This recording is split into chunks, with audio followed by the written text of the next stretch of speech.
Steve-O is one of the craziest human beings on the planet. He can do crazy stunts that no one else can perform. He is never scared to go beyond his limits to test himself and make fear his daily best friend.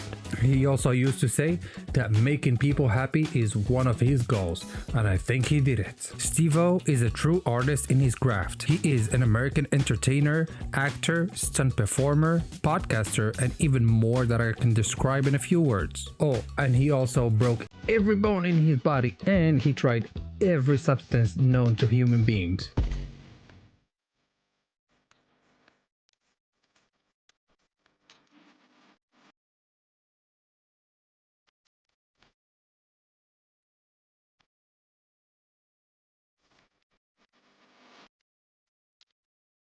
This is the story of Steve-O, and his story is full of ups and downs. And in this video, we will see the legend that brought Steve-O to be alive and how it's actually a miracle that he's still alive. Steve-O, from his real name, Stephen Gilchrist Glover, grew up like every boy in this country but with a slight traveling addiction. Steve-O's dad was the president of PepsiCo in the South American division in charge of all operations in Brazil. And due to his father's job, young Steve-O had to follow his parents all over the world. Steve-O could never find real footing in any country he was going to, a place where he can truly grow up in and say that it's his home. And on top of that, his mother was an alcoholic, and Steve-O had to deal with his mother's illness for years, while his dad was away making money for everybody. And due to his mother's illness, Steve-O started to drink at a very young age too. With bottles of liquor literally everywhere in the house, it was literally easy for him to start drinking at a very young age. And with his mother in this condition, and his dad being a total absentee and an over-the-top authoritarian when he actually shows up, it's safe to say that when growing up, Steve-O didn't actually learn nothing from his parents. And in a way, something weird started forming in Steve-O's brain, where he started actually doing weird stuff just to kind of try and get the attention of his parents, for example his dad. And he was truly looking for the attention of his dad that he never got, and instead he directed his whole attention into his peers and classmates, where he was grabbing their attention, yes, not their approval. And it didn't end there. Oh boy, it didn't. In 1987, Steve-O is 13 years old, and his favorite band was the Motley Crue.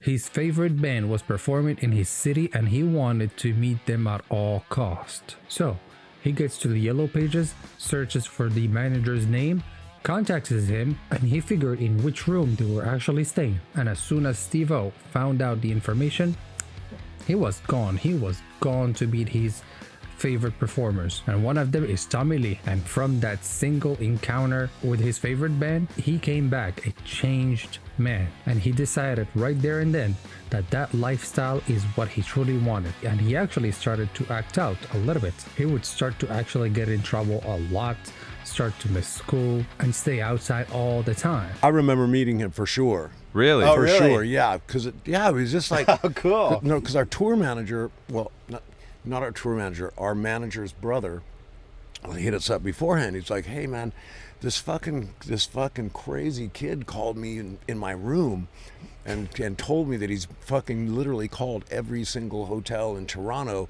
looking for us, and he's a massive fan, and so I told him I'd bring him back to say hey to you guys. So I knew about it. That's great. But then when we met, I remember meeting him because he was like he is now. So yeah, nothing's changed. Hey, dude. Fuck, dude. Fuck yeah.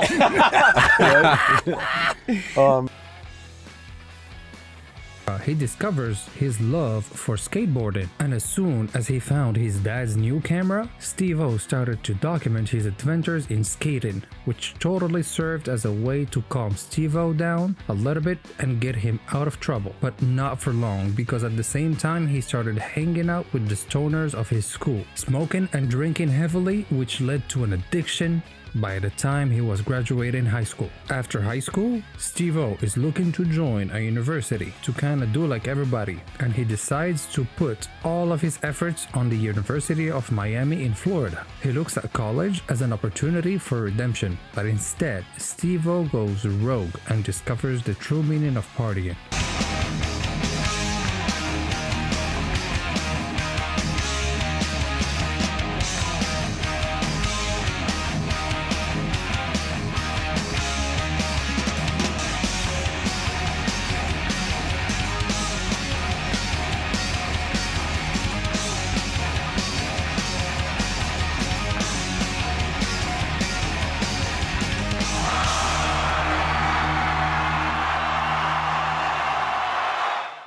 Little did he know, he got kicked out from the university after only 1 year for destroying property, partying too much, and disorderly misconduct. That led him to a new lifestyle, and that lifestyle is jumping from couch to couch, from friends to friends, and sometimes even living in the streets. And all of that while pursuing his passion for skateboarding. And while all of that was going on, he was also getting super drunk literally every night to forget about all of his problems. He continued living that lifestyle until 1993. Steve-O decided to get actually serious about his stunts, and he decided to go to Albuquerque and apply to the Clown College. And this one is actually free if you are one of the 50 first students to apply that year. Hope you got that joke.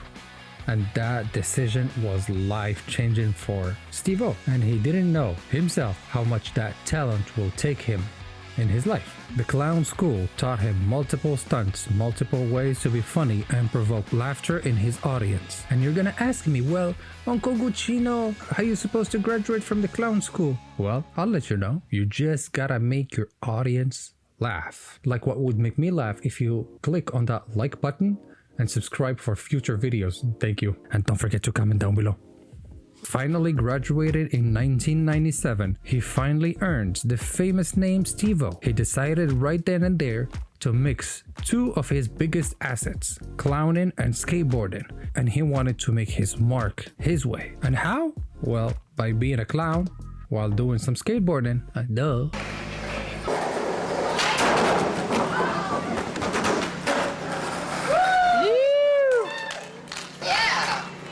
He saw his opportunity in the Big Brother magazine, and by doing crazy stunts, he might get featured in their magazine. Now, I will let you guess what the trick was. He burned half of his face off, and it worked! Shockingly! He gets directly in contact with Jeff Tremaine for a feature, and that's when they started working together with Jeff Tremaine, Spike Jonze, and Mr. Johnny Knoxville. Go watch my video on the story of Johnny Knoxville. I made it a few weeks ago. Go watch it. Even though it was a challenge to work with Steve-O because of his constant attention-seeking persona, but overall, Steve-O was a great person to have around because he will do whatever it takes for him to make it. So they started making all kinds of crazy videos combining skateboarding and stunts, to the point where people started to tune in just to watch stunts.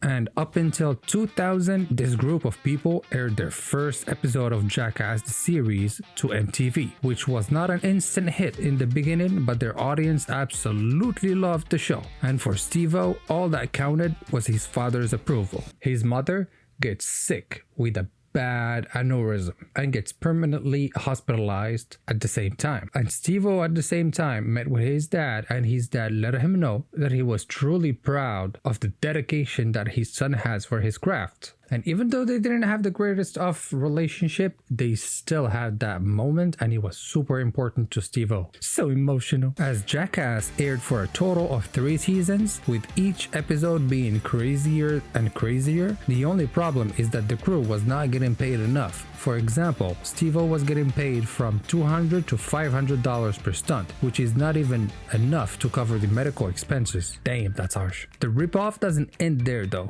Steve-O and his friend Wee-Man used to go on tours around the country to do live performances. And after doing multiple shows, selling merchandise and making new videos, Steve-O would still make enough money. You would think that he got rich from all those stunts, but he didn't make more than $3,000 for the tour. The tour was approximately generating between $20,000 to $100,000 every night, but none of that money went to Steve-O. And to cope with the physical pain from all of these shows, and then the mental pain from not being able to pay all of your bills, Steve-O would drown himself in drugs and alcohol to forget about his problems. And after all of these experiences comes Jackass the movie. And that movie officially laid Steve-O as cool, on top of getting a lot of fame from it too.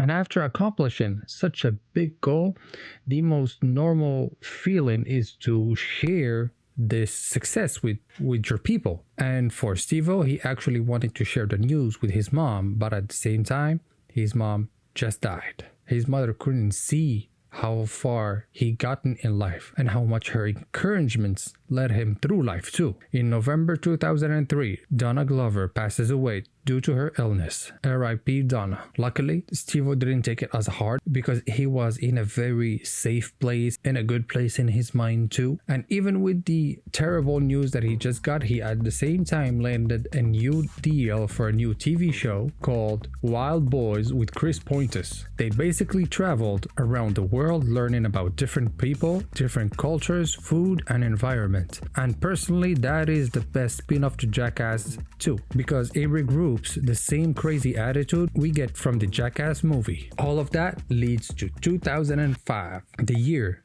that started Steve-O's darkest and hardest times for him, where he used to take a lot of ketamine, a lot of cocaine, Xanax, and a lot more drugs that I may or may not even know about. And from 2005 to 2007, he did so much drugs that at the same time, the more he did, the more videos he would make and the more money he would make at the same time. So it was a vicious circle, and everybody saw that he was tripping balls 24/7. We thought it'd be fun if you had a few drinks and then came out here and did a stunt. But I would love that. All right, we're going to do that. We're going to reel it in just a little bit. Going to get our focus. We're going to get our focus now. Going to focus on a couple questions, take a few phone calls. Then you do the stunt. If I did not love Adam Carolla, then I would not love my business being here. Right, all right. And little FYI, don't do drug, kids, because you're gonna end up in that same state of Steve-O in between 2005 and 2007, and you don't want to be like that. That show did him dirty. They expressly tried to get him wasted right before he got on the air because they know that they will get more views if Steve-O goes crazy during the show, which is not cool. I mean, for Steve-O, it didn't matter. He was getting paid to getting drunk and trashing people and doing crazy stuff. He couldn't be happier. He couldn't care less. And that's exactly the point why no one cared. No one. And why? Because people could take advantage of him very easily. Even in that clip that you just saw. It mattered that sometimes you may know and that you may not even know. To Steve-O, what mattered the most is to get the most attention he could from everybody around him. Going back to that same example that he had with his father growing up. And as long as he was making his family proud, Steve-O could care less about the rest. And as long as his dad was proud of him, he was successful. And then he was okay. He sensed a lot of trauma. Steve-O was literally knee-deep down the rabbit hole, drugged out of his mind for almost 2 years until he got that final push. And this one came from his closest friends, from Jackass. Johnny Knoxville and a bunch of people from the Jackass crew came together and literally forced Steve-O to go to rehab. And let me be clear, they didn't come to ask him. It was not a choice. It was either he was going with them or they were gonna beat him up to go with them later. That shows you at the same time how messed up the situation was, but at least it showed that his friends cared enough for him that they had to force him into rehab, because it was either this choice or the other choice would have been death. Well, right. It was entirely organized by Knoxville. He showed up with, I believe, 7 extra people. And it was not the type of intervention where they ask you if you're willing to accept help. They showed up to simply inform me that I was going to get help. And, by enacting California's 5150 law, they were able to commit me to a psychiatric ward involuntarily. And they were willing to beat me up, overpower me, and force me there. But I've never been a fighter, so they were able to just get me in the car. And after a lot of hard work and abstinence, on March 2008, Steve-O lives his first day totally sober. He started reading a lot of books on alcoholism, and slowly but surely, with his body getting rid of all of the toxins, his consciousness started realizing all the embarrassment and all of the horrible things he had done under the influence, and it was not pretty. He saw all the harm he had done, all the troubles he made for people, and at the same time he got hit with remorse and shame at the same time. Could you imagine working as hard as he did? Because literally coming back from that deep hole of alcoholism is not easy. And then just to find out that you actually did a lot of crazy, stupid, and humiliating stuff when you were actually under the influence. Lord, you gotta have superpowers to be able to still continue to live on. And Steve-O got on the path of redemption, and from there, he's just living. Today, Steve-O is still sober and has been sober since that rehab incident. The biggest challenge about getting sober is staying sober and moving on with a clean and healthy life. Steve-O still has a ton of people loving him, and thanks to his audience, he was able to get back on his feet and create more crazy things while being sober. Today, he's got a podcast where he goes and interviews a bunch of interesting and cool people while talking about their crazy experiences. And throughout the show, everyone can see that Steve-O is funny, and even funnier than he was while being under the influence. He also adopted a dog called Wendy in Peru, and he became an animal rights activist and an active protester. He loves to test himself to prove that he can do all of the crazy stunts while being sober, to prove he can do it all in any mental state. And he's also released 2 comedy specials, and it looks like Steve-O's got a career in the comedy stand-up world as well, where he tells the audience his craziest and funniest stories. And on top of it all, he got himself a wife just as crazy as he is, and we hope that they have a great life together. With all of this good shit, we can only hope that Steve-O will stay sober the rest of his life. I always wanted to be a Hollywood stuntman.